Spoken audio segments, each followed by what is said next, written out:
After 7 years of living off the very house I bought, my son and daughter-in-law suddenly won $85 million. But instead of being grateful for the shelter I gave them, by noon that very day my daughter-in-law had cruelly thrown all my belongings out the window, china shattering across the street while she screamed, "We don't need to do charity for you anymore. Go die old in a nursing home." I stood in the yard, clothes dusty and rumpled, my heartbeat steady, and quietly said, "Did you read the name on the back of the ticket?" Her victorious smile froze for a split second, and soon that single question would make her glittering world collapse for good. If you're still listening, tell me where you're watching from. Every comment you leave is another mark in this journey. And if this story has touched you, don't forget to hit like so it can reach even further. I'm Lorraine Whitmore, 63, a widow for nearly a decade. Since Arthur passed, the two-story house in the suburbs of Savannah, Georgia, became my only refuge, and then my son Mason's as well, along with his beautiful but overly sharp wife, Brielle. 7 years ago, when Mason lost his job and Brielle was pregnant, they knocked on my door in a fall storm, soaked and shivering. I opened the door, didn't ask much, and just said, "Come in, this house always has room for you." From then on, we lived together 3 generations, seemingly peaceful until that fateful morning. That morning, I got up early as usual to make coffee and pancakes for the little ones, Ava, 8, and Micah, 5. But instead of the small footsteps chattering down the stairs, I heard a scream rip through the house from downstairs. "Mason, get up now!" Brielle's shrill voice rang out, bursting with excitement. I set the coffee pot down, heart pounding. I was used to my daughter-in-law's temper, but today there was something different: excitement, panic, almost mania. The wooden stairs shook as Mason ran down. I stayed at the top landing, holding my breath. A minute of silence. Then suddenly, shouts exploded. "No way. Oh my God, no way. We won, Mason. 85 million. $85 million. I looked down and saw Brielle clutching the lottery ticket, trembling with excitement. Mason hugged her, laughing and repeating, "I can't believe it. I can't believe it." They both jumped up and down, tears streaming over young, hungry faces. And I, the one who bought that very ticket yesterday, with the numbers I've used for 20 years, each one a family birthday, stood frozen.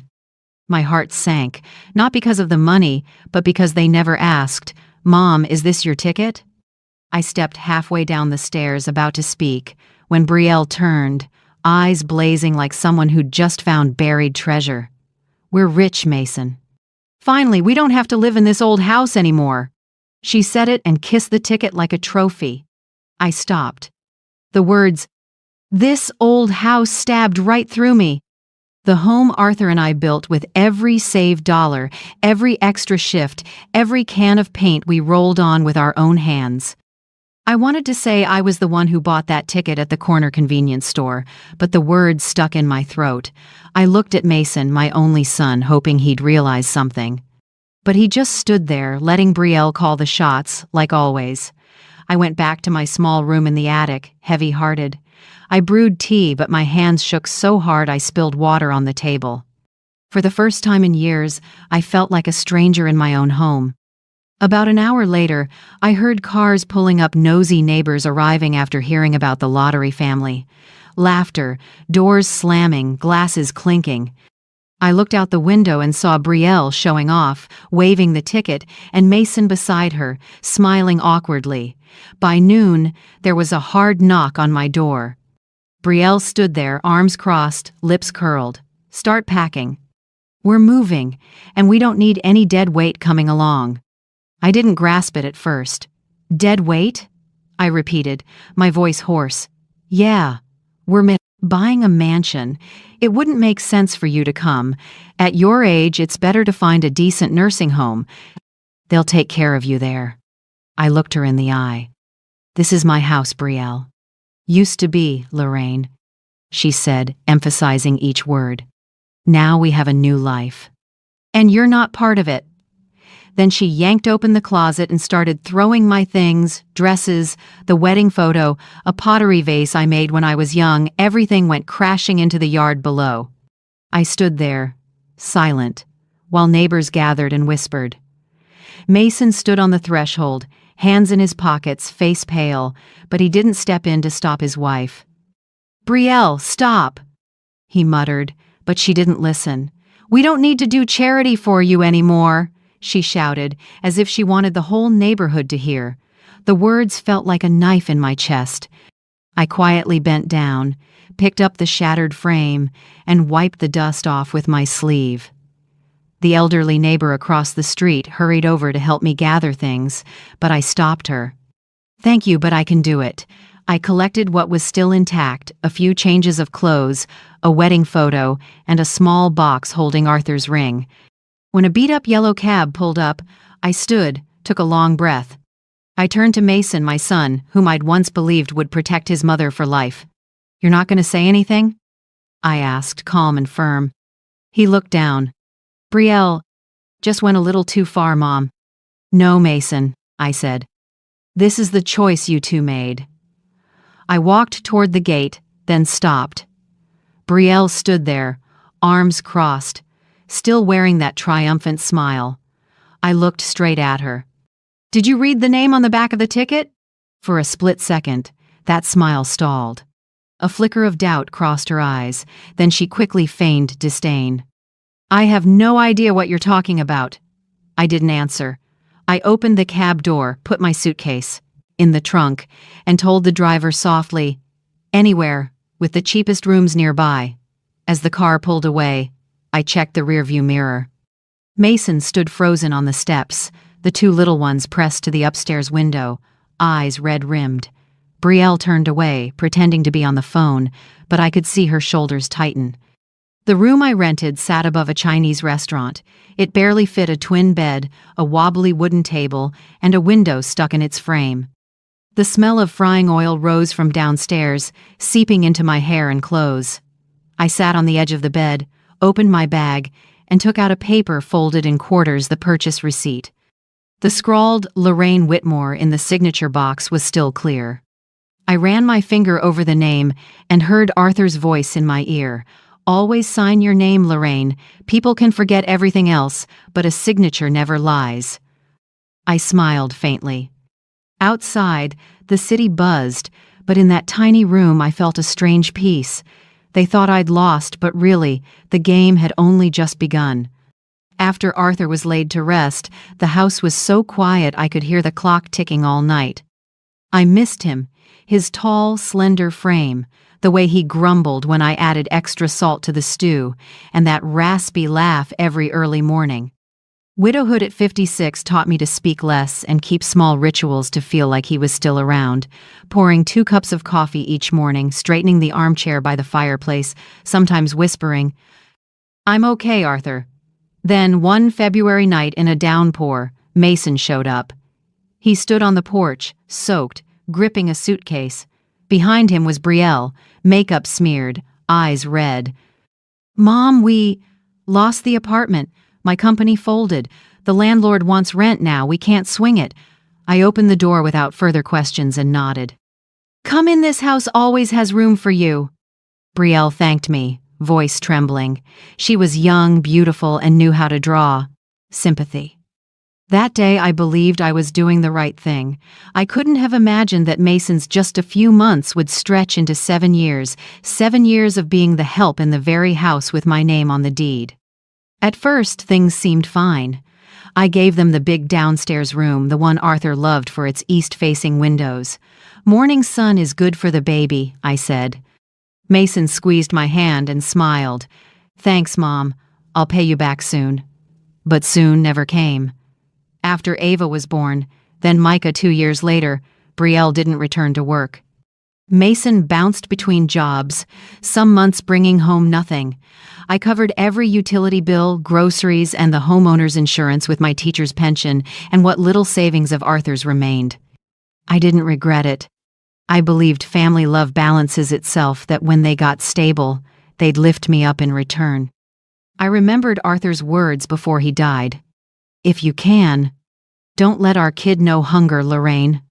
So I did everything to keep the house warm. Mornings, I woke at 5 a.m., made breakfast for everyone, packed Mason's lunch, and took Ava to preschool. Afternoons, I did laundry, cooked dinner, and rocked Micah to sleep. Everything ran like a clock I wound with my own hands. Then one day, Brielle said, "Mom, I need a quiet place to work. My old company's letting me do consulting from home. Maybe you could move up to the attic. I'll turn your room into a home office." I hesitated. The attic was a storage space, low-ceilinged and sweltering in summer, but she said it in that syrupy tone. "It's more private up there. You can rest without the kids making noise." I forced a smile. "If it's convenient for you, do it." I didn't know that decision pushed me to the top floor of my own house and pushed me out of the role of mother in my family. From then on, I officially became Miss Lorraine upstairs. Brielle reorganized the kitchen and labeled everything top shelf for the kids, bottom shelf for Mason's snacks. That cabinet is where you can keep your tea. I didn't object, but I felt like a boarder. That winter, she started hosting adults-only dinners. I still cooked and set the table, but when dinner began, Brielle would smile and say, "Mom, I saved you a plate in the kitchen. We need to discuss work." I stepped out, closed the kitchen door, and ate alone under the yellow light. From the living room came laughter, clinking glasses, and Brielle talking like the lady of the house. I kept telling myself, "It's fine, they're young, they have their own lives. I just need to stay quiet." But silence, when long enough, becomes shackles. When Ava started talking, Brielle taught her to call me Miss Lorraine instead of Grandma. "Grandma sounds odd in the mouth, Mom," she said. "Miss Lorraine is younger and more polite." I laughed it off, but that night I cried in the bathroom. The next day I still made my granddaughter's milk as if nothing had happened. In the third year, Mason switched to part-time engineering. I asked about his pay. He avoided my eyes. "Enough to get by, Mom." I knew it wasn't true, but didn't press. When your child looks down out of shame, a mother often chooses to pretend not to see. I kept paying for electricity, water, health insurance, and sometimes slipped in extra for Ava's tuition. I told myself I could shoulder it, as long as they stayed afloat. By the fourth year, Brielle began setting rules. "Mom, no sweets for the kids at night." "Mom, the house needs to be spotless, guests are coming." "Mom, towels should be folded this way, not the old way." Each thing sounded small, but together they nicked like 1,000 paper cuts. I listened. I did. I swallowed it. Once, I made Arthur's favorite stew. The smell filled the kitchen. Mason breathed in deeply. "Man, it's been a while." Brielle frowned. "Red meat is full of cholesterol, Mason. You don't want to die young like your dad, do you?" The table fell silent. I looked down at my plate and murmured, "Your dad ate this up to 85 and was still healthy." She smirked. "Different times, Mom." After that dinner, I understood. In this house, I was no longer allowed to cook from memory. Mason wasn't heartless, just weak. When I said Brielle was going too far, he sighed. "She's under a lot of pressure, Mom. I'm gone all day, and she's home with 2 kids. And I'm taking care of the whole house." I wanted to say, but didn't. Sometimes I overheard Brielle on the phone with friends. "I'm living with my mother-in-law. It's so hard, she interferes in everything." Each time I wondered who she was talking about, because I hardly meddled in anything anymore.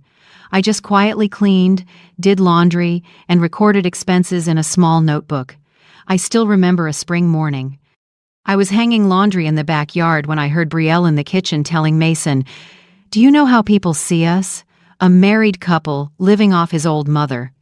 I want a place of our own. But Mom pays the homeowner's insurance here. Selling's not that simple." Then have her sign the transfer. She doesn't need a big house anyway. I stood behind the curtain, heart pounding, not from fear, but because I realized I'd given them too much. Piece by piece, until they believed everything they had was theirs by right. That summer I started journaling. Every night I opened an old leather notebook. The first line was always the same. day of patience. I didn't write much more, just small notes. Brielle nagged about towels. Mason forgot to pick up Ava. Micah was sick. I stayed up all night. Tiny, crooked lines like the trace of someone fading from her own life. Even so, one thing in me never went out: tenderness. I loved Mason, the boy who used to carry me. Piggyback when my back hurt. I loved the two little ones, who laughed every time I baked cookies. I even loved Brielle, though she hurt me. Maybe because I believed people can change, that one day they'd understand I did everything out of love, but patience has limits. And what broke it wasn't a big fight, just a small thing so small that if I told it, people might think I was overreacting. Yet I remember that afternoon perfectly, sunlight slanting through the window, when Brielle said one sentence that completely shattered my endurance. Ava's 10th birthday came on a bright April day, the yard filled with azalea scent. I still remember her eyes when she pointed to the sign in the sporting goods store, a turquoise bicycle with a white wicker basket and shimmering streamers trailing in the wind. "Grandma, if I had that bike, I'd never be late for school again." She beamed. I smiled too, with a knot in my chest. I knew the price of that bike, $200, almost all of what was left of my pension after paying that month's bills. I hesitated many times, then still decided to buy it. I saved every spare coin, cut my spending for weeks, even gave up my favorite almond milk. She's only 10 once, I told myself. And sometimes one gift can make a childhood feel complete. 3 days before Ava's birthday, I quietly walked to the shop in town. The clerk, a curly-haired kid, helped me pick the exact turquoise bike she loved. I asked for silver wrapping paper with sunflowers printed on it, tied with a white bow. When the paper caught the sunlight, I smiled, picturing my granddaughter's shining face. I hid the bike in the garage and threw an old cloth over it. I couldn't sleep all night, replaying the moment Ava would see it. Arthur would have smiled if he were still here. He used to say, "Sometimes the smallest gift becomes the biggest memory." I wanted to give her a memory like that. On the morning of her birthday, I got up, earlier than usual. I made heart-shaped pancakes topped with strawberries and whipped cream. The kitchen smelled wonderful. I hung a few balloons by the window and set a vase of white roses in the center of the table. The house rarely felt that cheerful. I put on the old blue dress Arthur once complimented and felt a few years younger. Ava ran down the stairs, blonde pigtails bouncing, clapping and singing. "It's my birthday! Grandma, you remembered!" I opened my arms and hugged her. "Of course, sweetheart, I have a surprise for you." I hadn't finished the sentence when Brielle walked in wrinkled pajamas, hair pinned high. She looked around, frowning at the balloons and strawberries. "Mom, what is all this?" I said we didn't need to make a big deal. "It's just breakfast for Ava. It didn't cost much," I answered gently. She opened the fridge, poured a glass of orange juice, then turned back, voice syrupy. "You know, Mason and I already agreed this year we want to teach her about saving. No expensive gifts. We want her to understand the value of money." I looked at Ava and saw her smile dim. I tried to stay calm. "Don't worry, I only got a small present, nothing extravagant." Brielle raised an eyebrow. "Small, huh?" I smiled. "You'll see tonight." She stayed quiet, but her eyes were wary. I knew Brielle didn't like me doing anything that might make her look less in front of the kids. With her, everything I did had an angle. That afternoon, when Mason brought the kids home from school, I took out the garage key. "Ava, come here with Grandma," I called. She ran over, eyes lighting up as I pulled back the cloth to reveal the shimmering turquoise bike. "Oh my gosh, it's beautiful!" Ava gasped, almost breathless. "Is it really mine, Grandma?" I nodded. "Happy birthday, my little angel." She threw her arms around me, laughing and crying at the same time. My heart melted with happiness. But the moment lasted only seconds. Brielle's voice cut in behind us, cold as steel. "What is this?" She came closer, eyes raking over the bike, then stared straight at me. "I told you, Mom, no expensive gifts." I stayed calm. It's just a bike, Brielle. She's dreamed about it all year. That's not the point. The point is you're breaking our parenting rules. Rules? I repeated, with a small smile. I don't recall love having rules. She stepped in, voice low and sharp as a blade. You did this just to show the kids you're better than me. Didn't you? Brielle, don't be ridiculous. Mason chimed in, but his voice was weak. I looked at her. I did it because I love my granddaughter, that's all. Ava gripped my hand, frightened by her parents arguing. Mom, please, I'll clean the bike myself. I won't ask for any more presents, she sobbed. But Brielle just sighed, then crouched to Ava's eye level. Sweetie, we just want you to learn to appreciate things. This bike isn't right. Grandma will return it, and then you'll understand why grown-ups have to save. No! Ava burst into tears. I held her, feeling her little heart thudding against my chest. That's enough, Brielle, I said, my voice tight. If you want to teach a lesson, use your own money, not her joy. She only pressed her lips together and pulled out her phone. Mom, return the bike, or I will. I'm not joking. That afternoon, I walked the bike back to the store, each step heavy as stone. The wind rustled through the trees, making the white bow flutter and whisper like Ava's laughter that morning. I took one last look before stepping inside and drew a deep breath. I'd like to return this bike, I told the curly-haired clerk. Are you sure, ma'am? It's our last one. Yes. The little girl changed her mind. When I signed the refund slip, my hand shook so much the ink smeared. I folded the receipt and tucked it into my wallet. As I left, a light rain started. Cold drops hit my cheeks, mixing with the salty taste at the corner of my mouth. That night, the house was quiet. No cake, no candles, just the TV murmuring in the living room. I set out the small cake. I'd already bought a simple vanilla butter cake on the kitchen table and placed the card I'd written, Happy Birthday, Ava, love you always. Grandma. Then I lit a tiny candle and watched it burn down, the flicker reflecting on Arthur's photo on the wall. Do you see this? I whispered. Our granddaughter isn't allowed to receive a bicycle because of a lesson on saving. I don't have enough say in my own house anymore. I stood, put on my coat, and stepped outside. The April night was colder than I expected. The corner store cast a dim yellow glow, the one where I usually bought milk. I had no plan, just knew I needed air. The shop was nearly empty.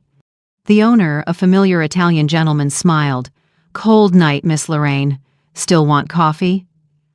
I shook my head, then my eyes stopped at the lottery counter next to the register. A small sign read, Jackpot tomorrow night, $85 million. I gave a tired, wry smile. One ticket, please, with these numbers. I slowly read the familiar sequence. 10, 14, 21, 25, 30, 41, 47.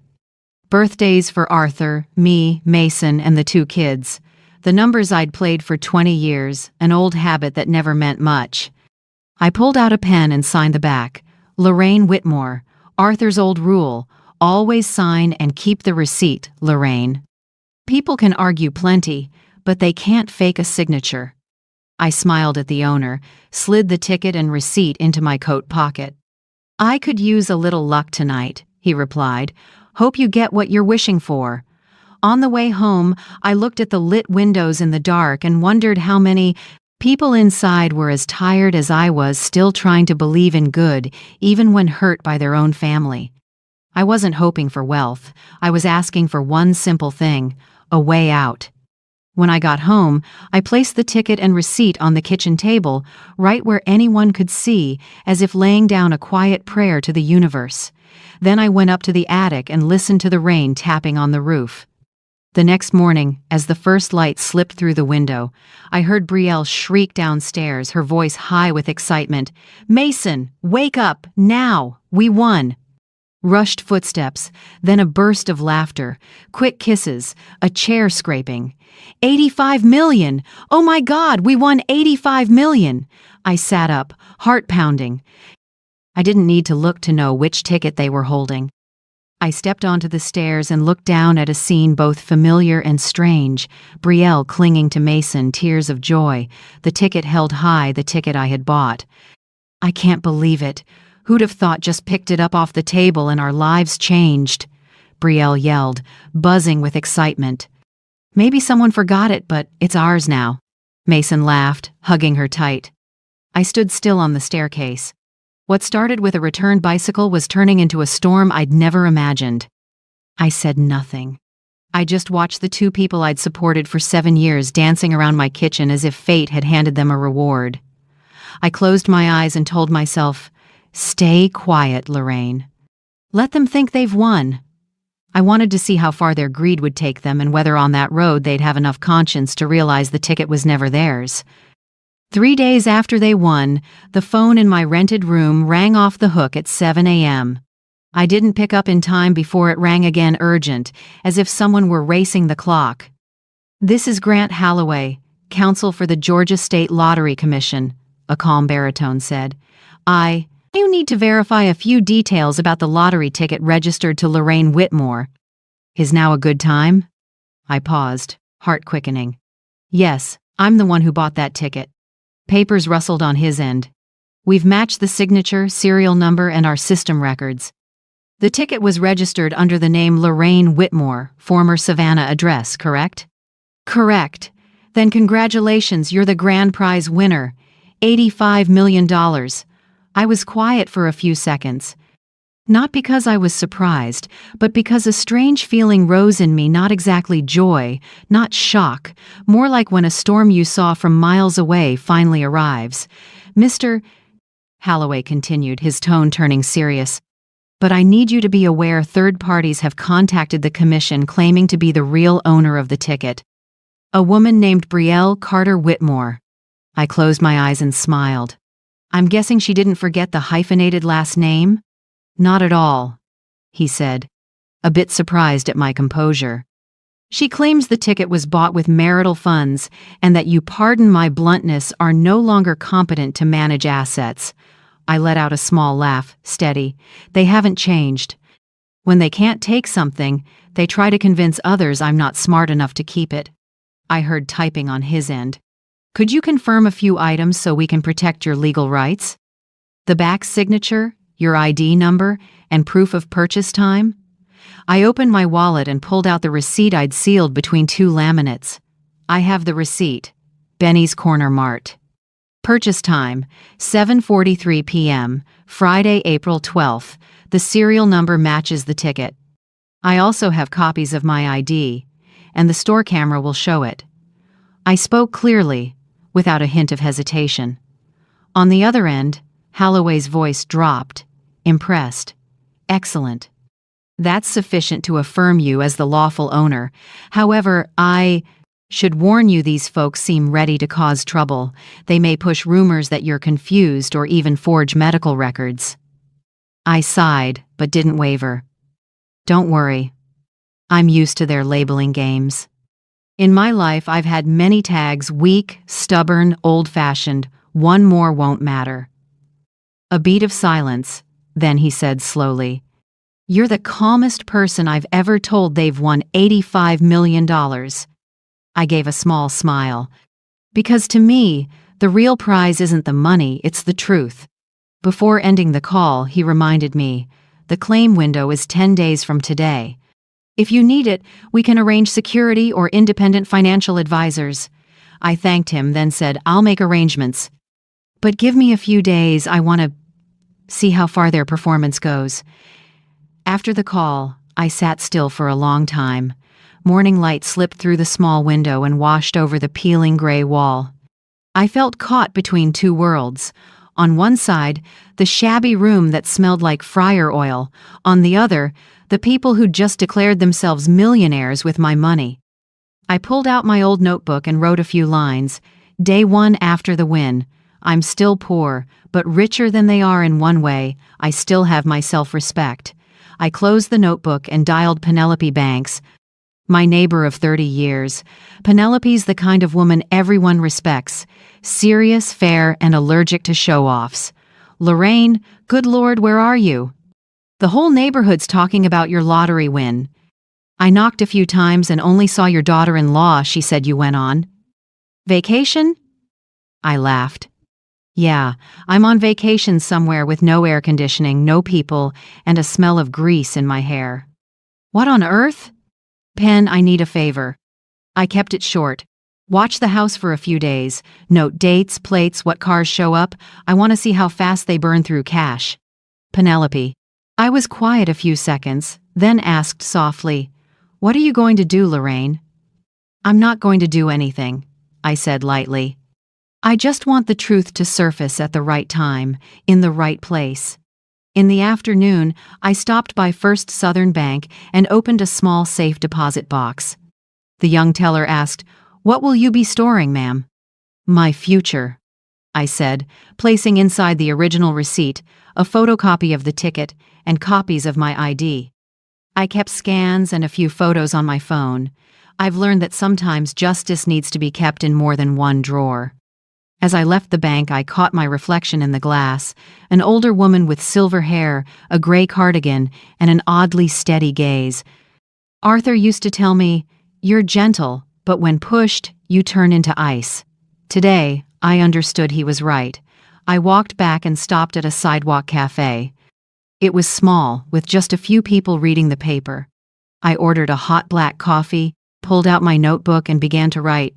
Saturday, 10 a. They still think I'm weak. They don't know the ticket has already spoken for me. I'm not running, I'm preparing. Every lie is a trap, and all I have to do is wait for the snap. That evening, when the city lights came on, I got the first text from Mason. "Mom, we want to talk." "Brielle is stressed, don't believe what the papers are saying." "The papers?" I opened my phone, and sure enough, a local site had posted, "Savannah couple wins jackpot. Elderly mother gifts ticket to her son, then disappears." I laughed out loud. "Even their lies were clumsy," I murmured. "Congratulations, Brielle. You just publicly admitted I bought the ticket." I texted Mason back. "Don't worry, I'm not missing. I'm just seeing clearly who's genuine and who isn't." Then I turned off my phone and lay back on the bed. Rain ticked against the window. I didn't know where they were, maybe touring mansions, maybe ordering a new car, maybe planning a new millionaire party, but I knew one thing, the rules had changed. From the moment the signature Lorraine Whitmore appeared on the back of the ticket, they could lie, they could threaten, but they couldn't erase the truth. I put my hand on the notebook and wrote one last line before turning out the light.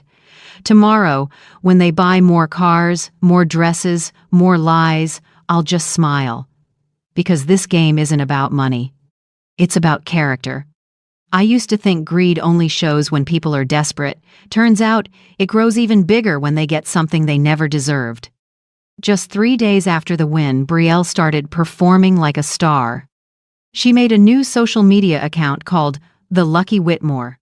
On flashy live streams, she wore an ivory silk dress, held a glass of wine, and smiled sweet as sugar. "Life can be very fair," she told thousands of viewers.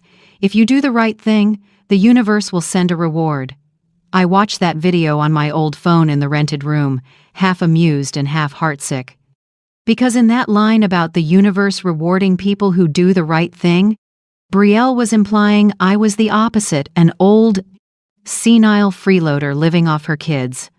On her live stream, she said, "My mother-in-law once promised to gift the ticket to the family, and we didn't want to accept it, but she insisted." Every line was crafted to sound grateful while planting doubt. I read the comments below. "So lucky to have such a generous mother-in-law. She must really love her daughter-in-law." And one that stung my eyes. "Hope the old lady doesn't try to take back what she gave." They didn't know. They hadn't seen Brielle's real face. But they would. That morning, Penelope called. "Lorraine, you won't believe it. The whole neighborhood is buzzing about your house. Furniture trucks, flower deliveries, even a brand new SUV parked right out front. The dealer's sticker's still on." I chuckled. "I believe it, Pen. I even know the color black with a silver sheen. Sporty model, right?" She burst out laughing. "Exactly." "You're psychic. No need to guess, Pen." With Brielle, The bigger the better, as long as someone is watching. At noon, Penelope sent photos. Brielle posing at the front door, holding a bouquet of white roses, next to a sign that read, "The Whitmore Residence." Mason forced a smile beside her, while the two kids were dressed in matching white outfits more like ad models than children. White roses. Arthur used to say, "Nothing is emptier than a white rose beautiful, but no scent." I've never heard a truer line. That afternoon, my phone rang. It was Brielle. Her voice was candy sweet, nothing like the tone of someone who'd thrown me out of my own house. "Miss Lorraine, I just want a gentle chat." "We're family, right?" I stayed silent. "About the ticket," she went on. "There's probably a small mix-up. I just need you to sign a brief confirmation that it isn't yours. It's only to help the bank process things faster." I gave a small laugh. "Brielle, when did you read the name on the back of the ticket?" Lorraine's question may sound gentle, but it's stronger than any revenge. If you've ever been misunderstood or looked down on like she was, would you stay silent or speak up like that? Share how you feel below. Sometimes one honest comment is enough to give strength to someone going through the same thing. Dead silence on the other end.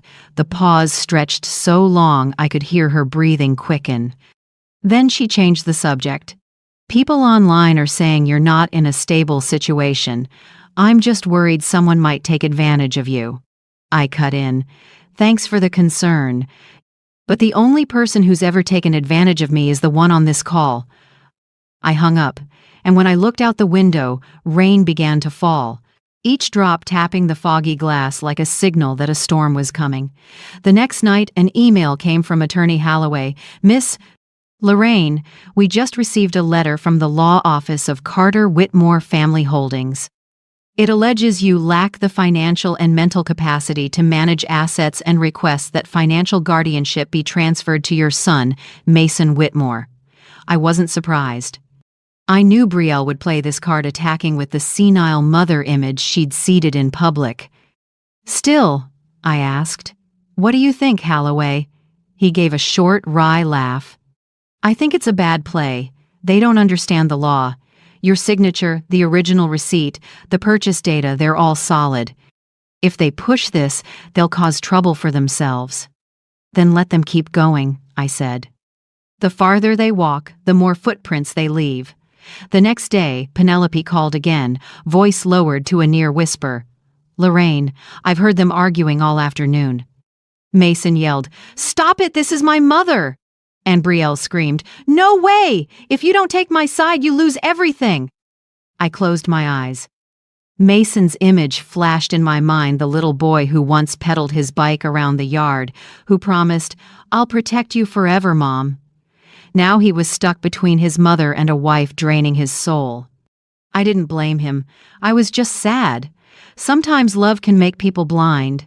I lit a small candle and placed it by Arthur's photo on the table. The light washed over his gentle, steady face, just like before. "Do you see this, Arthur?" I whispered. "I did what you asked. I'm not bowing my head anymore. I'll stand tall, even if I'm standing alone."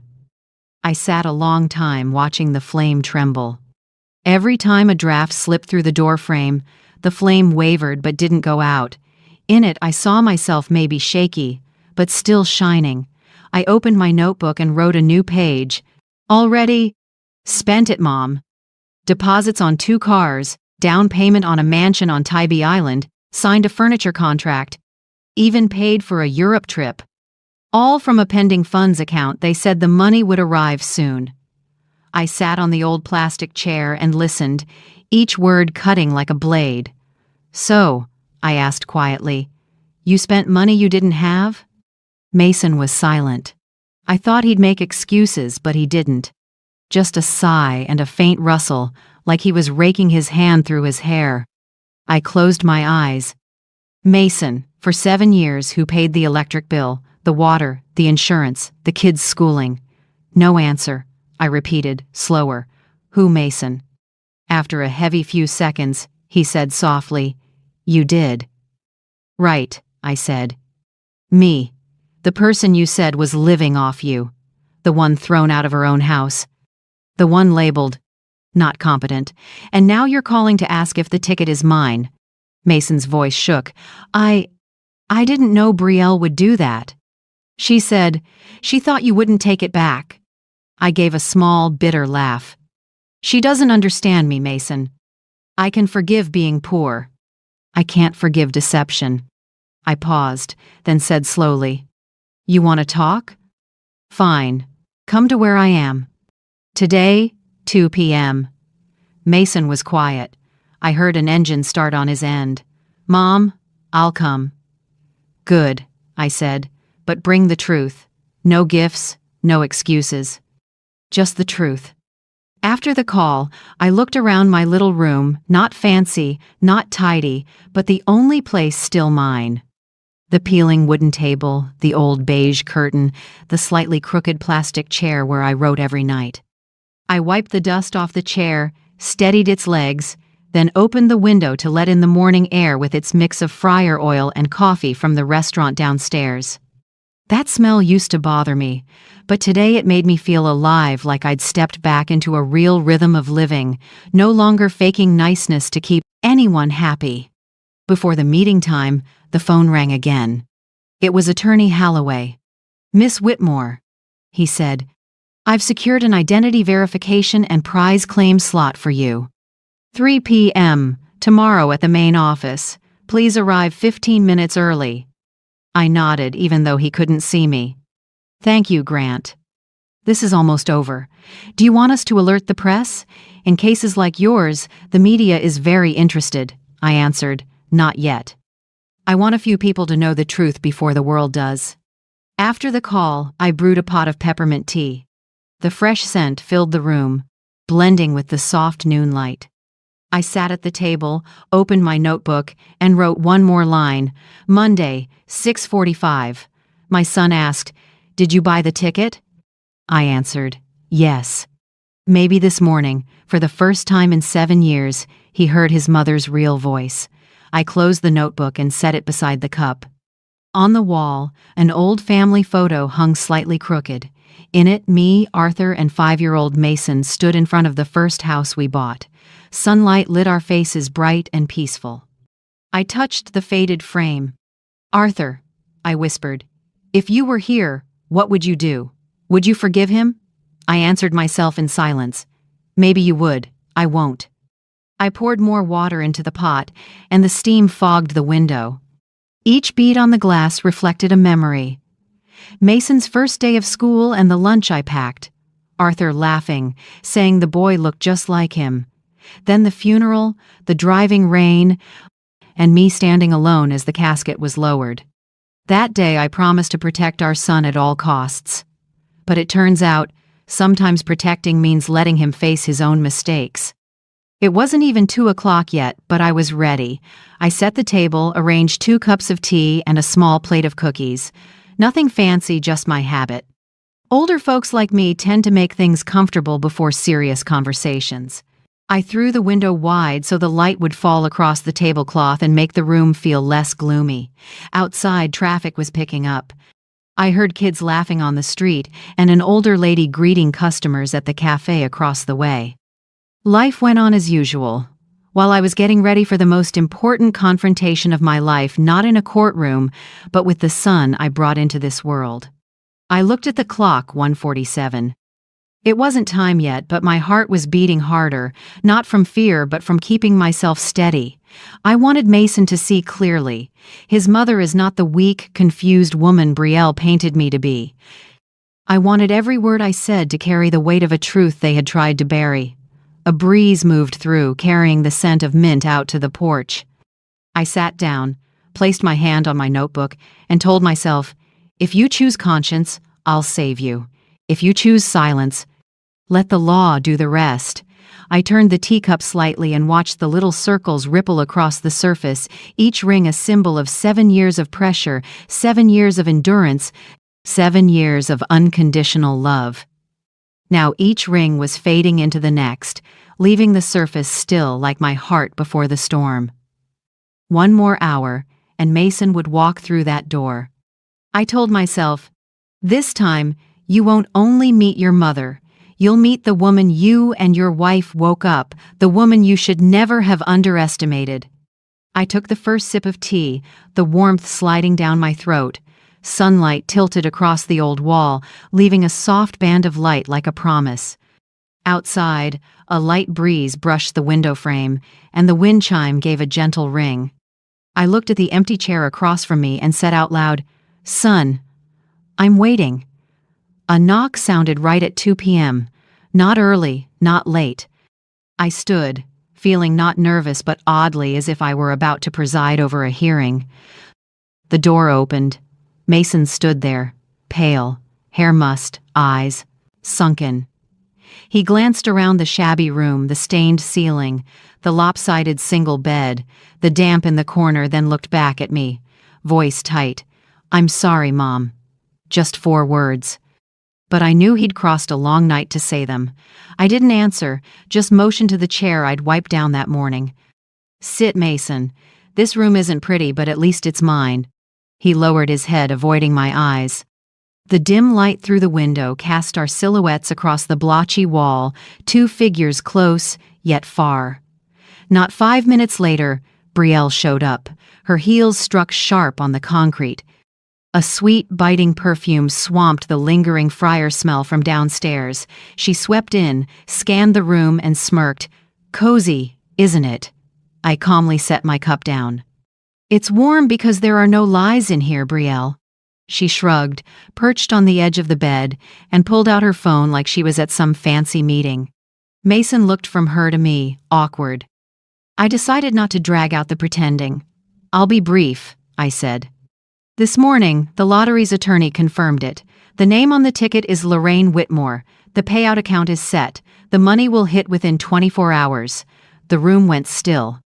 Mason swallowed. After a few seconds, Brielle gave a thin laugh. "So you plan to keep it all?" I met her eyes. "I plan to keep what's mine." Mason lifted a hand. "Mom, I didn't come to fight. I just thought maybe we could make a deal. Like a family agreement so no one has to go to court." I smiled slightly, sorrow from 7 buried years behind it. "A deal? Mason, I've been making deals for 7 years. I dealt by staying silent when I was insulted. I dealt by paying the power bill when you were unemployed. I dealt by babysitting all day while your wife called me a freeloader. And the final deal, letting you throw my things out the window and saying nothing." Mason stared at his lap. Brielle sat straight, expression flat. She gave a light, scripted chuckle. "You misunderstand. I just think if we cooperate, everyone wins. We could buy a big house, you could live with us, have your own private suite, your own little kitchen, your own bath, every comfort." I lifted my head, voice cold as steel. "A private suite? In your estate?" "That's right," Brielle said quickly, thinking I'd softened. "Quiet, airy, private, just for you." I looked at her, letting my eyes settle on that fake smile. Sounds more like a dog kennel out back than a mother's room. She froze, color draining. Mason started to speak, but I raised a hand. "Before we talk cooperation, I need answers, short ones." I opened a drawer and took out a folded paper, the expense log I'd kept for 7 years. I laid it on the table. "First question," I said, eyes on Brielle. "Who threw my things out the window that morning?" She rolled her eyes. "You know, I just lost my temper a little. So you admit it," I cut in. "Second question, who called me a freeloader, a useless hanger-on?" She gave a bitter smile. "What do you want, an apology?" "I want the truth, and if you need a refresher," Mason was standing right there. "He can confirm." Mason drew a breath, voice shaking. "Mom, yes, Brielle said it. I heard everything." Brielle snapped toward him, eyes blazing. "What are you doing?" "I'm telling the truth," Mason said, and for the first time in years, there was a little courage in his tone. The tiny room felt tight as a wire. Brielle's hands were clenched white. I went on, quiet but clear. "Thank you, Mason. You finally said what you should have said 7 years ago." I unfolded the paper and read, careful, line by line. Electric bill, $118 a month, 7 years. Water, about $42. Roof repair in 2018, $1,400. Ava and Micah's school costs, a total of $18,600. Groceries, medicine, household goods, can't even count. I folded the paper and set it down, all from my pension. I'm not saying this to collect, I'm reminding you these numbers are evidence of kindness, not obligation. With no way to dodge, Brielle started to fray. You think you're a saint? You give and now you're keeping score? If you don't sign a transfer, I'll sue you for asset fraud. Mason flinched. Brielle, stop. But I was already on my feet, calmer than even I expected. I pointed to the door, still slightly open. You're free to leave, Brielle. No threats, no theater. The court isn't far, life will teach you for me. She shot up, eyes burning. You'll regret this. I cut in. No, you will. When you learn money can't buy 1 second of peace, when the kids start asking why grandma isn't home anymore, when your husband stops bowing his head, then you'll know who's truly pitiable. Her mouth opened, but nothing came out. Her face went from red to white. Then, without a word, she turned, heels hammering the floor, and the door slammed like a gavel. Silence again, just me and Mason. He bowed his head low. Mom, I don't know what to say. I let it go too far. I looked at my son, his face gaunt, but for the first time in years, his eyes held a little honesty. Just remember, I said, low but gentle, every mistake has a price. The only price I want from you is the truth. He nodded, eyes wet. Can you forgive me? I sighed softly. Forgiveness isn't forgetting, Mason. It's remembering and choosing not to take revenge. I stood and set a hand on his shoulder. Now go, take care of the kids. Tomorrow I'll claim the money. After that, we'll talk again. If you still want a mother. Mason squeezed my hand, then left. When the door clicked shut, the room fell, quiet. I sat and looked at the 2 teacups, one still warm, one gone cold. I knew the line between us was like those 2 cups. Once the same fragrance, no longer the same moment. I lit another candle and wrote in my notebook, this afternoon the rented room became a courtroom. No judge, no jury, just conscience. That evening, Mason came back. Brielle wasn't with him. It was just him, wrinkled shirt, eyes red from no sleep. I was in the same spot, the little wooden table with 2 cups of tea, as if time hadn't moved since the stormy afternoon. He stood at the door, unsure where to begin. I motioned for him to sit and said softly, You don't need to explain anymore, Mason. I understand. Now I want to talk about the future and the conditions for it to exist. He nodded, hands clenched until the knuckles went white. I poured tea and slid the cup toward him. I will help you, I began, but not for you, for Ava and Micah. He looked up, hope and shame mixed in his eyes. I spoke slowly, each word clear. You put deposits on cars, a house, and silly luxuries I never needed. I can cover those, consider it protecting the kids from the financial chaos their parents created. Mason started to thank me, but I held up a hand. Don't thank me yet. I said I'd help, not forgive. Every bit of help comes with conditions, and you need to understand forgiveness is not a get-out-of-jail-free card. I met his eyes, my voice dropping. First condition. You end this toxic marriage. No half measures, no stalling. If you let Brielle drag you down, I'll pull all support. I won't bankroll anyone who chooses to live in the mud. Mason went still. I saw his shoulders tremble, but he didn't object. Second condition, I continued, you apologize publicly right on the front steps, in front of the neighbors who watched you let your wife humiliate me. Not to make me feel good, but to make you learn responsibility through action, not tears. I paused, took a sip, then said the last part the hardest for him. Third condition, you go to counseling for single fathers. Not because I think you're weak, but because you need to relearn how to be a dad. Ava and Micah deserve a decent example, not a husband who stays silent when their mother is insulted. The air felt thick. Mason didn't speak for a full minute. Then he exhaled, voice small, as if afraid to wake someone. "What about Brielle?" I looked toward the window, the streetlights reflected on the glass, throwing a cold gold into the room. "She'll do what people like her always do, scream, blame, threaten, and I'll let her. But if she wants a fight, I'm ready." As if on cue, a hard, rapid knock hit the door. I didn't need to guess who it was. The door swung open and Brielle walked in, still beautiful but with clouded eyes. Arms folded, she let out a razor-edged laugh. "Perfect. Mommy and son plotting again?" Mason stood. "Brielle, I told you to stay home. At home so you can let her brainwash you?" She turned to me, a curled, contemptuous smile. "What are you doing teaching him conscience? Or is this emotional blackmail?"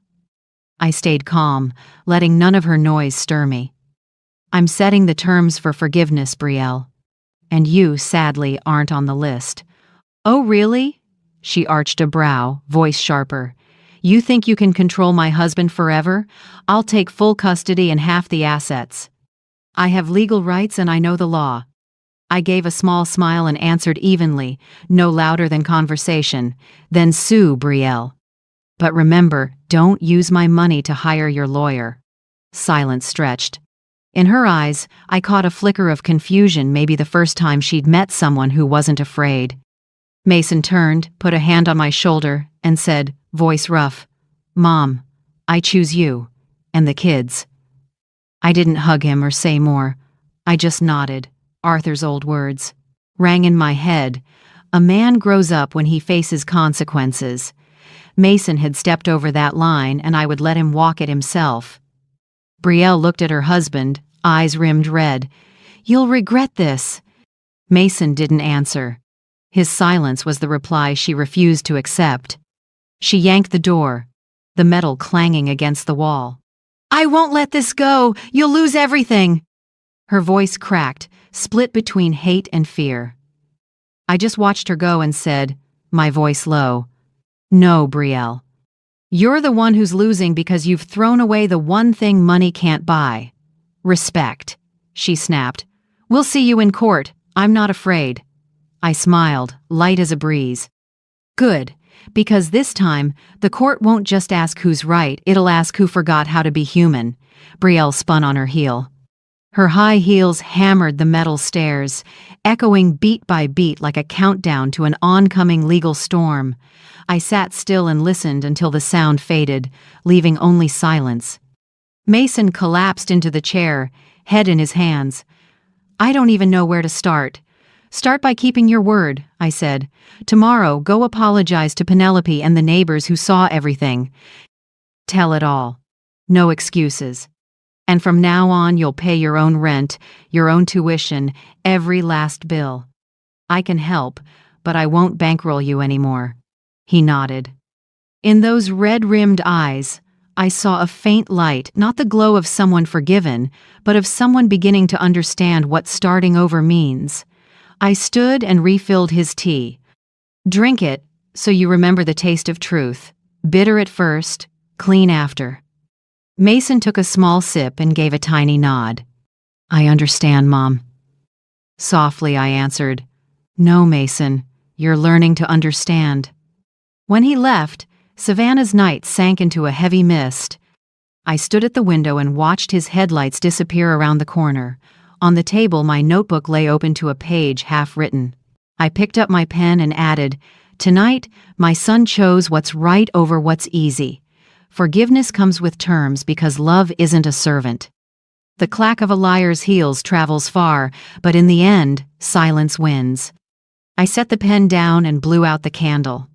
In the dark, only the streetlight framed the window and threw back my face tired, but at peace. Tomorrow, the legal fight would begin. But this time, I wouldn't be alone. The next afternoon, the sun finally broke through Savannah after days of gloom. Light glittered off rain-wet leaves like tinsel. I put on a beige cardigan and picked up my small bag. Inside were the folded lottery ticket, the receipt copy, and my ID, everything I'd prepared the night before. Attorney Grant Holloway arrived right on time. He opened the car door, as courteous as ever. "Ready, Lorraine?" I smiled. "I've been ready for 7 years, Grant. Today I'm just reclaiming what's fair." We reached the Georgia Lottery office at 3:15 p.m. The headquarters stood in a sleek glass building, sky blue reflections running across it. As we walked through the entrance, the soft click of the automatic door sounded ordinary, but to me, it was a lock opening on a brand new chapter. Inside, a staffer led us to a verification room. A middle-aged woman in a gray suit came out to greet us, introducing herself as the Special Prize Records Manager. "Are you the owner of the winning ticket number 78 amperes 4539? "Yes," I said, taking the ticket from its plastic sleeve and laying it gently on the table. Gloved, she inspected it under a special light, matched the signature and serial number, then pulled up security footage from Benny's Corner Mart, the store where I'd bought the ticket on Ava's birthday. The screen showed a silver-haired woman in a brown coat signing the back of the ticket. No zoom needed, I knew it was me. Holloway nodded at me. The staffer said, "The signature is a complete match. The ticket is valid. We'll seal and process the payout today." I exhaled, not in relief, but release. After verification, they presented payout options. I studied the list and said clearly, "I'd like an initial portion now, enough to cover immediate needs. The remainder goes into a trust named the Arthur and Lorraine Whitmore Trust." The staffer looked a bit surprised. "You want to set up a trust right now?" "Yes. I lost an honest husband and gave my life to our family. This trust is how I keep the cleanest part of that life intact." Holloway smiled. "I'll finalize the trust paperwork today. It'll be a private trust, no public names, no media access." I nodded. "Exactly. I've had enough noise. I want quiet, not spotlights." When everything was done, Holloway set the packet on the table. "Do you want me to submit Miss Penelope Banks's statement as well? I've got her handwritten account detailing how Brielle and Mason started spending before any funds actually arrived." I gave a small smile. "Yes, not just for me, but for the truth. I want the record to show that kindness isn't stupidity." Holloway filed the full-set statement, receipts, video proof, and bank confirmations. The manager reviewed, signed, and sealed. "Congratulations, Miss Whitmore," she said warmly. "One last step. The first transfer will be made within 48 hours. The trust will go active upon approval." I held the receipt and read the printed line, "Recipient, Lorraine Whitmore." One sheet, 12 letters, but proof of honor for a woman once called a freeloader. On the drive back, Holloway asked, "Any plans for the first disbursement?" "I want to open a separate education trust for the kids, Ava and Micah." "Good," he said. "I can help you set binding terms." "I only have one requirement," I said. "They can access it at 18 with proof of schooling. No one Mason included withdraws early. No adult touches that money, not even me." Holloway studied me for a moment, then nodded. "You know, Lorraine, very few big winners think that far ahead. Most only think about spending." I smiled. "I've lived long enough to know money only matters when it stays where it should." That evening, I signed a lease for a small house near Seabrook Bay. It was quiet, with a front porch facing the water and a little garden. I put down a deposit to redo the kitchen and asked for a trellis of climbing roses, the kind Arthur once tended at the old place.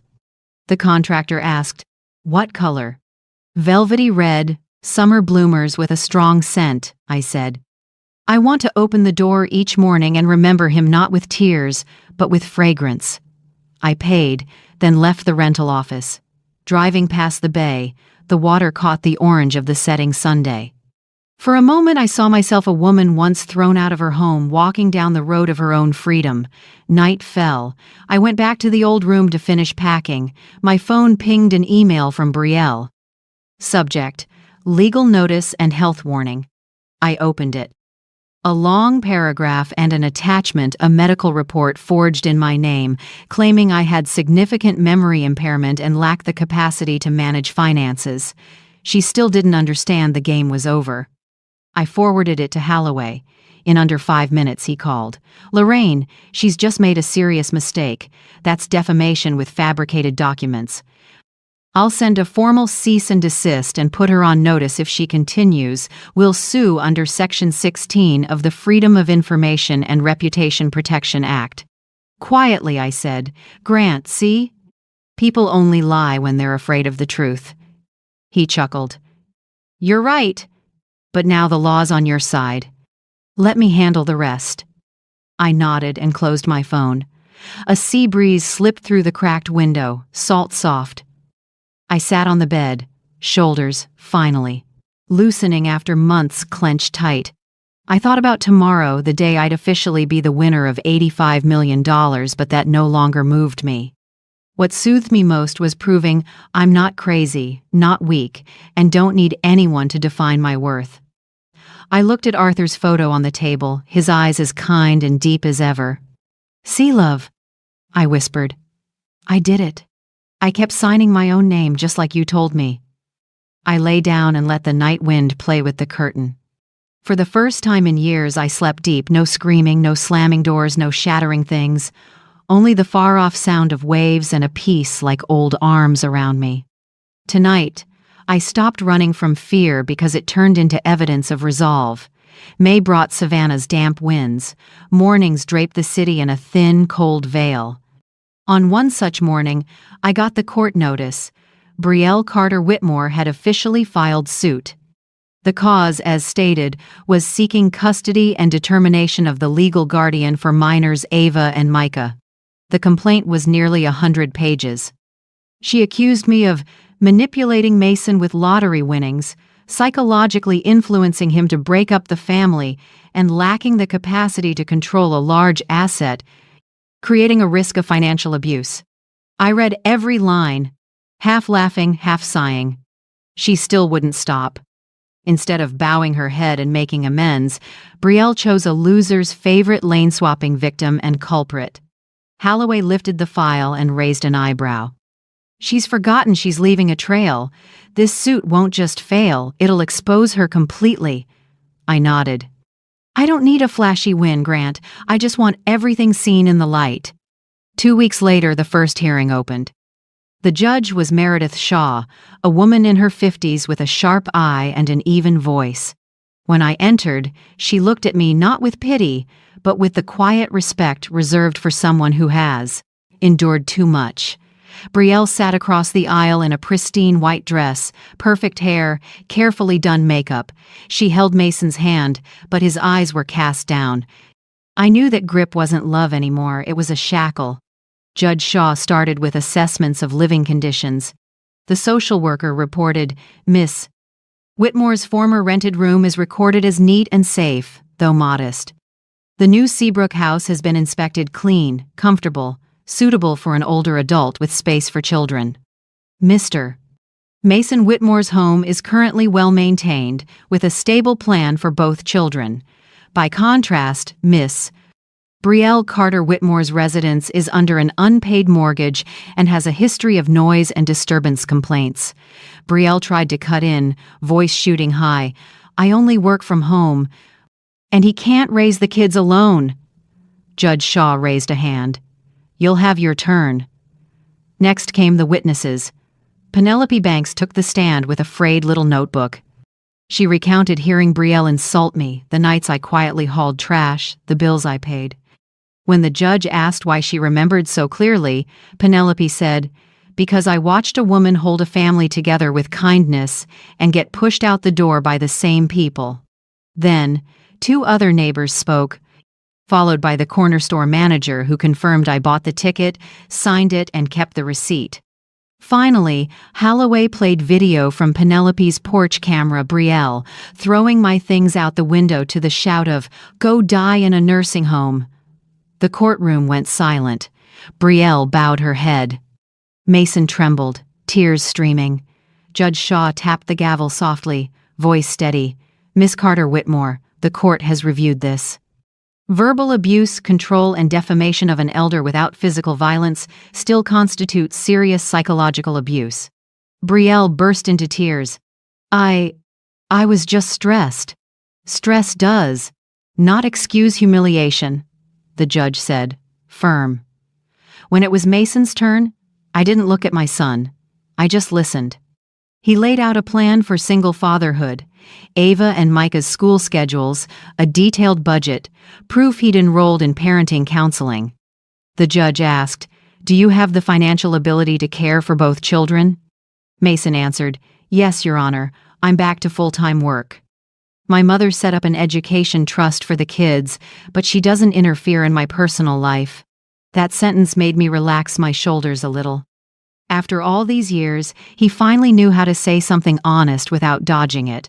When it was my turn, the judge asked, "Miss Lorraine, do you have anything to say about custody?" I stood, looked around the room, and said slowly, "I'm not here to win or lose. I just want my 2 grandkids to be safe and grow up in a home without fear. Whichever side can give them that, that's the side I'll support." The courtroom went silent. The judge nodded, her eyes softening. After 2 days of hearings, the ruling was announced. The court granted primary custody to Mason and gave Brielle supervised visitation. She was required to attend a 6-month counseling program on behavioral control and family communication. As for the suit over claiming the lottery prize, the judge dismissed it entirely and formally reprimanded Brielle for deliberate defamation and manipulation of medical information. Judge Shaw read the final lines of the decision, firm and clear. The court recognizes Miss Lorraine Whitmore as the legal owner of the winning ticket and as a victim of defamation. Truth does not need a defender, it only needs time. And time has done its work. Brielle bowed her head, gripping the chair, face white as paper. Mason said nothing. He just held my hand tight, the grip I'd waited 7 years to feel. When we stepped out of the courthouse, wind from Seabrook Bay blew hard, bringing the ocean's salt and a cool mist. My silver hair flew wild, but I didn't smooth it down. For the first time in my life, I let the wind do what it wanted as a sign of freedom. Holloway walked beside me, smiling. "You just won 2 cases at once, Lorraine. People are going to write about this." I smiled. "That's all right." I asked for anonymity. "I don't need anyone to know I won, I just need the kids to know truth won." Penelope came running from a distance and hugged me tight. "Told you, justice may arrive late, but it never loses its way." I laughed and looked out at the bay. "Thanks, Pen. I just want to go home and plant roses." "The trellis is waiting." Mason stood next to me and said softly, "Mom, I want to move to Seabrook, not into your house, but nearby. So Ava and Micah can run over to see you anytime." I nodded without saying more. A tear slipped from the corner of my eye, not from sadness but from release. That night, I sat on the porch of my new home, looking out at water gleaming in the moonlight. Waves tapped the shore in steady beats like my own heartbeat. No more anger, no more resentment. I opened my notebook and wrote the final lines for the longest day of my life. Today, the court didn't just rule on Brielle, it ruled on my 7 years of silence. The price of deceit is losing trust. The reward for resolve is peace. The bay wind ran through my hair, salty and light. I looked up and saw a single star break through the gray. Softly, as if to Arthur, I said, "See? In the end, justice found its way home." I moved into the little house in Seabrook on a gentle morning in early June. The sea was pale blue, the waves calm, and the kitchen smelled faintly of cinnamon under fresh paint. I chose cream walls and set lavender pots by the window so every morning I could sip tea and watch silver waves hit the rocks. The house was small but enough for one person. A bright living room, a warm kitchen, a bedroom facing the bay. I rehung the old photos, Arthur's kind smile, little Mason with a kite, Ava and Micah in my lap when they were tiny. Each picture felt like a stitch pulling the torn pieces of memory back together. On the first day, Mason called. "Mom, can I bring the kids over this weekend?" I smiled. The door's always open, but bring your dad's chowder recipe. Saturday afternoon, with gold light pouring over the bay, Mason drove up. Ava and Micah leapt from the car, their laughter ringing across the yard. I don't know how long I'd been smiling, only that a simple, complete feeling filled me. Family, without the heaviness. Mason rolled up his sleeves in the kitchen. I watched him clumsily chop onions and taste the soup, and I thought of Arthur, so patient, teaching his son every step. "Mom, I don't remember the exact amounts of milk and cream," Mason said, sweat beading on his forehead. I answered, "Arthur never measured. He cooked by feel and by love." We made the first chowder in the new kitchen. As the smell of corn, cream, and pepper drifted through the house, I realized some scents never die, they just sleep until your heart is ready to wake them. After dinner, I took Ava outside. She wore a pale blue dress, cheeks pink from the Sunday. I opened a small box and brought out the turquoise bicycle, the dream left unfinished years ago. Ava squealed, "Grandma, really? This is for me?" I nodded, eyes stinging. "Yes, for you. But there's a condition: you have to keep a promise." "What promise?" "Never let anyone make you believe you don't deserve good things." She hugged me, then hopped on and pedaled around the yard. Her laughter rang all afternoon like a bell washing the old bitterness clean. Meanwhile, Micah sat in the living room, carefully building with Legos on the wooden table Arthur once sanded by hand. Each time he finished a model, he ran to show me. "Look, Grandma, I matched the picture." I patted his head and thought, "Arthur, do you see? The kids still have your skillful hands." A few weeks later, Mason started a support group for single dads. I didn't push, just encouraged. Most evenings after, he'd share, "They're teaching me how to set boundaries, how to say no without guilt, and how to say yes when it's about responsibility." I smiled. "You're learning what your father taught his whole life. Being a good man doesn't require shouting, just knowing right from wrong." Mason changed slowly. The tightness left his face. When he came to pick up the kids, he'd say, "Don't let Grandma lift heavy things. Clean up after dinner." I didn't step into his personal life anymore. I loved my son, but I'd learned to love with limits. I also set clear financial boundaries. I said plainly, "Any help from me, tuition, counseling, childcare needs receipts, a purpose, and a clear commitment. I won't use money to patch over mistakes anymore." Mason understood. He nodded without pride. At last he'd grown up. In the fall, I started a small project, Hands for Home, a program helping older adults who are exploited or abandoned by family find temporary housing. The idea came one night after reading a letter from a woman in another state whose son had taken her pension. I invited Penelope to join. She was so excited she showed up the next morning with a box of paint and brushes. "Where do we begin, Lorraine?" We repainted an old dining table she donated. The new coat covered the scratches, looking worn yet warm. I said, "This table will be the first place where anyone can sit and eat without being insulted." She laughed. "Sounds like our table, just a little bigger." When the paint dried, we centered it in the living room and set a velvet red rose arrangement, Arthur's favorite. That table later became our weekend gathering spot, where I heard my grandkids laugh, Mason talk, kitchen tricks, and Penelope chat about the neighbors. One evening, when the house was quiet, I sat to write. In front of me, a blank page. Beside me, the old fountain pen Arthur used for his first contract. I wrote a letter to myself. "Lorraine, forgiveness doesn't mean erasing. It means moving on without letting the past trip you. People can change, but not everyone deserves to come close again.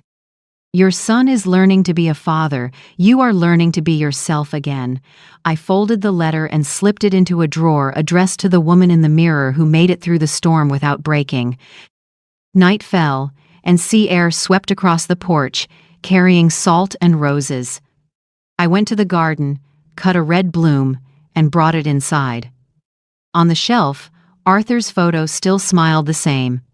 I set the rose before the frame and whispered, "I put myself first, Arthur, just like you told me, and I kept my word." I sat quietly, listening to the waves. Each one said what I needed to hear. Sometimes healing isn't going back. It's standing together with clear boundaries. I smiled and blew out the candle. The light faded, leaving only cinnamon in the air and the steady hush of the sea, the final lullaby for a woman who found peace, not in others, but in herself. That afternoon, a sudden downpour hammered the porch roof, knocking at memory like a steady drum. I was brewing mint tea when I heard a sound at the gate. Opening the door, I saw Brielle holding a frayed umbrella, eyes bruised with exhaustion, the confidence gone from her hollow face. "What do you need, Brielle?" I asked, calm. She hesitated, then said quietly, almost a whisper, "I need help." I invited her onto the porch but kept the door pulled to. Boundaries aren't just a latch, they're a choice. Rain ran off the roof and streaked the concrete. She sat on the wooden chair Penelope had painted, hands trembling in her lap. "Creditors are after me," she said finally. "I lost my job at the firm. I don't know where to start." I looked at her. The arrogance was gone. Just a woman depleted by her own choices. "You want a quick fix, don't you?" I asked. Brielle nodded, lips quivering. I answered slowly, "There are no shortcuts, Brielle, only responsibility and repair." She lowered her head, tears mixing with rain. "I was wrong. I lost everything. Mason, the kids, even myself." I said nothing, just poured her a hot cup of tea. Mint filled the porch, masking the damp. From a drawer, I took a small envelope. Inside were no bills, only a list of job centers and counseling groups for people with controlling behaviors. I slid it toward her. "These are contacts and addresses.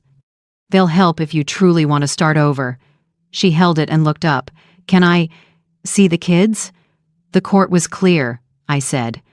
"If you complete the counseling sessions, you can have supervised visits. Mason won't block it, and neither will I." She nodded, eyes wet. "And one more thing," I added, gentle but firm. "I won't hand you cash, not $1. But if you need a hot meal or honest advice, this porch stays open as long as you walk in with honesty."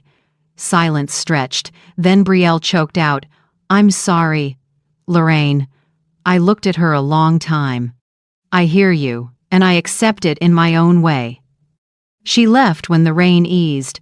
Her small figure faded down the speckled road. I knew the loop of resentment had snapped, at least on my end. That night we ate clam chowder together. Mason shared about his support group and said he was helping another single dad find work. I smiled. "You're learning to give without losing yourself." Ava ate while telling us how she fell off her bike, scraped her knee, but got up on her own. "Grandma," I didn't cry. "I remembered what you said. No one stays down if they know how to stand up." I ruffled her hair. "Good job, Ava." Micah sat with hands folded, eyes closed. "I pray my mom gets better soon." The room fell quiet. I heard wind slip through the window and smelled cinnamon steaming from the pot. After dinner, I stood on the porch, watching Seabrook Bay sink into dark red sunset. Ripples glinted like shards of glass, beautiful, and a reminder that anything once broken can shine again if the light comes from within. I thought of Arthur. If he were here, he'd probably smile and say, "See, Lorraine? In the end, we are our choices." And I had chosen self-respect, clarity, and love with boundaries. That night I wrote the last lines in my notebook. No one can start a new chapter by rereading the old one forever. Today, I close the book not to end it, but to begin again. I set down my pen and looked up at the ceiling. The rain had stopped. Far off, Mason's porch light still glowed warm, not bright, but steady. Ava and Micah were surely asleep, and Brielle somewhere might be learning how to be a decent mother again. I smiled and lit a small candle before Arthur's photo. "Love," I whispered. "I've gone farther than the pain, and I've come back to myself. Thank you for sitting beside me all the way to this moment. If you're still here, you've traveled with me through storms and the quiet places only the heart can hear. What city are you watching from?" I'd love to know where this story has reached and who's listening with me. If anything in this story touched you, self-respect, resilience, or simply love with limits, leave a comment and share your thoughts. And if you'd like to keep sitting with me in this kitchen where there's hot tea, clam chowder, and stories of healing, please subscribe and tap the little bell so you don't miss the next chapter. Your presence wherever you are warms this kitchen more than any flame ever could.